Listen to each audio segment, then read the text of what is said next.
In this video, we're going to be sharing with you 5 top tactics for Space Marines since the new Codex dropped. And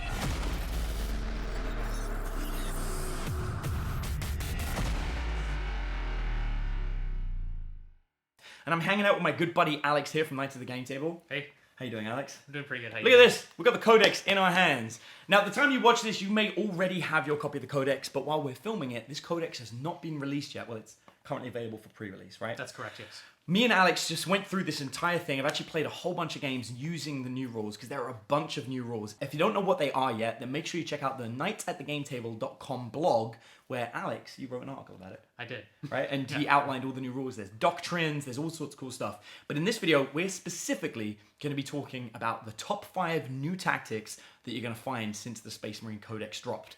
Okay, so let's talk number 5, Alex. What's the biggest thing you think? Number 5. I don't know, let's just jump right in and go with drop pods. I agree with you. I think the new drop pods are incredible. So if you don't know yet, drop pods have finally been given the ability I think all of us spoke about, right? We all wanted them to have. Yeah. Which is, go for it. So now they ignore the rules for match play, so they get to be able to drop in on the first turn and throw out all your Space Marines wherever you need them, so you're firing from your battle barge is going to be awesome. Do you remember the Skyhammer detachment from 7th edition?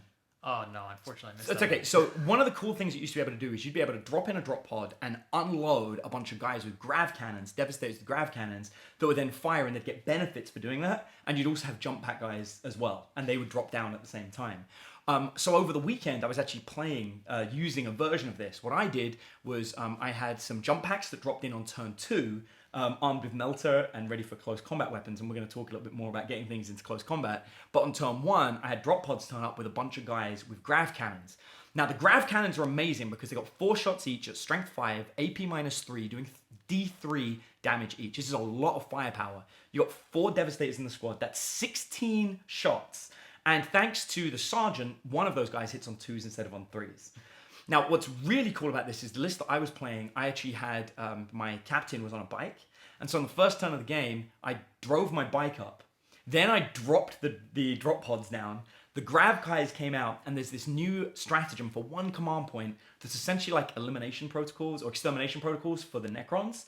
It enables you to reroll wounds and reroll damage with grav cannons. Oh, excellent. Yeah. So what happens is I unloaded 16 shots, 4 of which hit on 2s, the rest hit on 3s, re-rolling 1s, doing strength 5, re-rolling failed wounds, or re-rolling any wounds I wanted to, which is the failed wounds, doing AP -4 on the first turn because of the doctrine that increases heavy weapons AP by 1. If you don't know this yet, but Space Marines on the first turn of the game, heavy weapons increase their armor penetration. Mm-hmm. So that means the Marines I was shooting at got no save whatsoever, if that's what I wanted to shoot. D3 damage, re-rolling any of the damage that I wanted. That cost 1 command point to pull that off. So yeah, without a doubt, I think this is one of the biggest new strategies. And the whole time I was playing, and then on turn 2, I hit them with the jump packs. But the entire time I'm playing, the only thing I kept thinking is, why didn't I bring 2 drop pods? That was the only thing going through my head is I needed more drop pods. Yeah. So yeah, I agree with you 100%. So there you go. That's the first tactic. All right, let's move on. Number 4. What would you say is number 4? Ooh, number 4. I would say that would have to be the Iron Hands Whirlwind. The Iron Hands Whirlwind. Yeah. All right, so this is huge. The Iron Hands, their old chapter trait in the old Codex was they had a 6-up Feel No Pain. Right? Now, they've still got that. Yep. Right? But they also have this cool new ability. No, yeah, so the big thing is for vehicles for this particular chapter is that they get to the ability to double their wounds as far as they're considered on the damage chart. So this means that, like, a vehicle can be extremely damaged before it even notices any sort of disadvantage to it, which is huge for being able to hit your target and being able to move the vehicle where you need it to be. And we've been talking about one of the things that we think is underutilized as a vehicle in Space Marine armies right now is the Whirlwind. Yeah, definitely. Now, in Imperial soup armies where you're using, Knights and Space Marines and everything, then they're not as valuable. But under the new rules, you only get your Space Marine doctrines if the entire army is from the same chapter. Yeah, it's huge. Right, so it's massive. So you want the benefit of this of the doctrine, and in order to do it, you've got to just use Space Marine things, which means people are going to start looking at some of these units. Do you know how many points a Whirlwind is at this current moment? 70. Wow. Yeah, they're incredibly cheap for 2d3 strength 6, I think it is, AP minus 2, D3 damage guns, right? It's pretty good. Let me just double check that. I don't want to make sure I'm saying it right. So I got the book here. Let me just, it's crazy. I'm going from memory, so let me just make sure I get this right. Yeah, here we go. So the Whirlwind is 2d3, strength 7, AP minus 1, 2 damage guns that can target units not visible to the bearer. Now, yeah, I think that's absolutely incredible. And the points in the new Codex, I just want to double check and get this right as well. So the Whirlwind is 65 points plus 20 points for the Whirlwind Vengeance Launcher. That means for 85 points, you've got 2d3, strength 7 shots every single turn, AP minus 1, 2 damage. There's a lot of firepower. Yeah. And with an Iron Hands doing it, that means they're going to be hitting on 3s for a significant amount of time. You can set them up at the back of the board in complete obscurity. Your opponent can't even see it on the first few turns of the game, which just makes it last even longer. And with that kind of firepower going out there, plus, of course, the Iron Hand 6-up chapter trait now applies to vehicles as well, I believe so, yeah. Yeah, under the new rules, they've made it so that the chapter traits don't just apply for infantry, they also apply for vehicles as well. And unless there's a special rule that says Iron Hands, it doesn't apply to vehicles, unless it says infantry only. Let's double check that. Yep, when a model with this type loses a wound on a 6 is not lost. Also, their Overwatch hits on 5s or 6s. That's right. Which is absolutely amazing. And watch out, Towsend. yeah, right, exactly. And the damage table is considered as they've got a double number of wounds when they're considering it. So this is a massively durable vehicle now. Yeah. And for 85 points, I mean, you could field a whole bunch of them. Oh yeah, comfortably, and it's cheaper than a Devilfish. Yeah, absolutely. So. Yeah, and this is a ton of firepower coming out of it. So I think that the Iron Hands Whirlwind is definitely something that's going to end up seeing a lot of play. Oh, definitely. All right, cool. All right, so moving on. Let's look at number 3, Alex. What would you say is our number 3 top tactic for Space Marines since the new Codex? So number 3, I would have to go with a jump pack equipped chaplain using the new Litanies of Battle ability that he has. Yeah, so the Litanies of Battle are absolutely incredible. I was actually thinking about this. I can see people doing double chaplains. Oh yeah. Because under the new rule, before it was just reroll all failed hits. Now you pick which ability, and one of the litanies is +2 to charge rolls. And of course, they've still got the other litany you can activate, which lets you reroll all failed hits. Yeah. I can absolutely see people doing double jump pack chaplains with a couple of squads maybe of assault jump pack guys. And talking about what we said earlier, imagine if in turn 1, I dropped down 2 drop pods and I unloaded some grav cannon fire in somebody. Or I could get a little bit clever about this. And one of my favorite Devastator squads, especially with stratagems, isn't to use the same squad twice. But you could do a squad of Devastators with grav cannons, or the heavy grav. And then the other squad could have a missile launcher, a heavy bolter, and then a pair of something else, right? So maybe plasma cannons or maybe even more missile launchers. Mm-hmm. Because what that allows you to do is if you're firing at a unit of, let's just say, custodes, which are flyers and not vehicles, you can activate the flak missile. So for 1 command point, you do D3 mortal wounds. And you can activate the Hellfire missile on the bolter, which for 1 command point does D3 wounds. So for a combined total of 3 command points, I've got re-rolling hits on the grav cannons, I've got mortal wounds flying out, plus I've got the heavy weapons. That's all on the first turn of the game. And I know from playing Custodes over the weekend that my squad of heavy grav wiped out a squad of Custodes like it was nothing in the first turn of the game. Right. It's just instantly one unit completely wiped out. So I theorize that the 2, bit of math hammer would probably do a lot of damage to some Custodes bikes, right? And then on the second turn, now you've got 2 chaplains coming down with a couple of assault squads on jump packs that have got, or maybe one big squad that have got +2 to their charge roll, and then they're coming in re-rolling all failed hits. That's a significant boost. Yeah. Right, and so it's huge. Well, and considering, right, obviously you can add Thunderhammers into that unit. Oh yeah. All Space Marines now get +1 attack when they charge. Yeah. So these, we're looking at assault guys with 3 attacks each, not to mention the sergeants with the Thunderhammers and so on and so forth. There's a lot of damage that you're pumping in somebody. And I love that the new Space Marine Codex has this Alpha Strike element. This first wave, hit you with heavy weapons. Second wave, hit you with even more damage and even more weapons. Yeah, so I think that's absolutely devastating. Yeah, it's really huge. Cool. All right, so what have we got at number 2 now, Alex? On number 2, I would have to give it to the Shoot and Fade Eliminators, specifically equipped with Las Fusiles.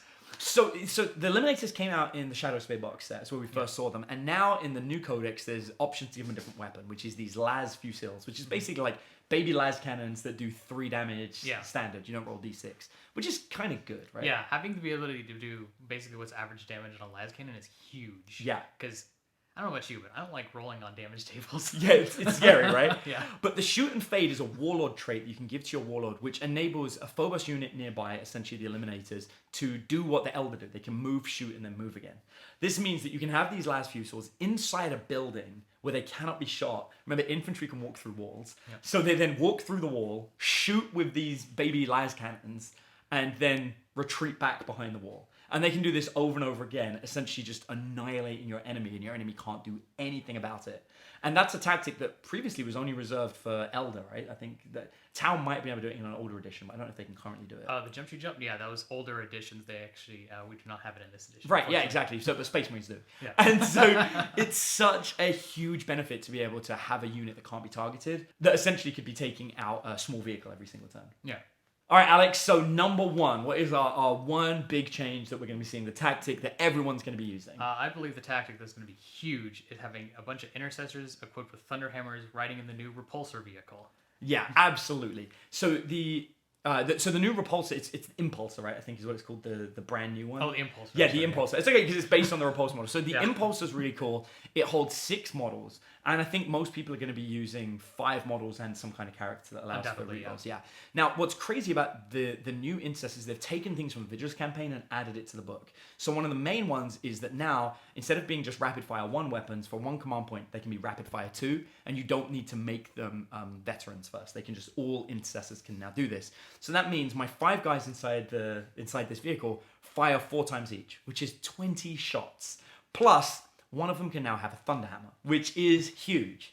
So if I have a captain of some kind standing with the squad that will let me reroll 1s, or if I really wanted to go crazy and I had maybe upgraded it to a chapter master if that's what I wanted to do, the Impulsor enables me to move and then disembark after moving. So what I can do now is I can go straight up to my opponents, jump out these Marines, rapid fire them for 20 shots. Now, if you hit them right on the second turn of the game, the doctrines will actually shift from being a heavy weapon to being rapid fire weapons. So now these bolt rifles are AP -2. So I've got 20 shots, hitting on 3s, re-rolling fails, strength 4, but AP -2 guns. That is a ton of firepower right in the face of one of their main infantry units. Yeah. And then if they dare to charge that unit, there is a dude with a Thunderhammer in the unit. Now, one of the big fears people have is how expensive Thunderhammers cost, because the points cost has increased to 40 points, but not for sergeants. That means your Primaris Sergeant can carry a Thunderhammer for 16 points. Wow. But it's great because a Primaris Sergeant, of course, has more attacks than a regular person. Mm-hmm. If you remember, Space Marine Captains have 4 attacks, I think. I believe so, yeah. The Primaris Sergeant has 2 standard for being a Primaris, plus 1 for being a Sergeant, which is 3. Yeah. And that means on a charge, or if they are charged, has a 4th attack. That means you have as many Thunderhammer attacks with your Intercessor Sergeant as a Captain did back in the day, which is mind-blowing to me. Yeah. So basically, they have to risk the fact that if they charge me, they've got a dude with a Thunderhammer, and I could get heroic intervention from an actual captain standing behind him with a Thunderhammer as well if I wanted to go crazy. Exactly. That's 8 attacks. 9 attacks, because of the +1 attack now, with Thunderhammers as a punishment for daring to touch my Intercessors. So yeah, I just think that's absolutely crazy. And like I said, maybe not the best tactic people will find in the Space Marine Codex, but definitely a big one that I think we're going to see a lot of. Oh, yeah, for sure. So there you have it. There are 5 brand new Space Marine tactics based on the new Codex. Now, if you want to come and talk to us and learn a little bit more about what's in the Codex, maybe before it's released, or you just want to come and have chats with myself and Alex and the rest of the Knights of the Game Table team, don't forget to check out Game Talk for Gamers, which is our Facebook group. You can go over there and you can come and join and literally come and talk to me and the rest of the team. Of course, you can read a lot more about some of these tactics by checking out the Knights at the Game Table blog, which has Alex writing about it every single day, and all of our other experts. Please don't forget to subscribe and click that little bell notification icon so you don't miss out on any of the other updates from Alex and myself. Thanks very much. See you next time.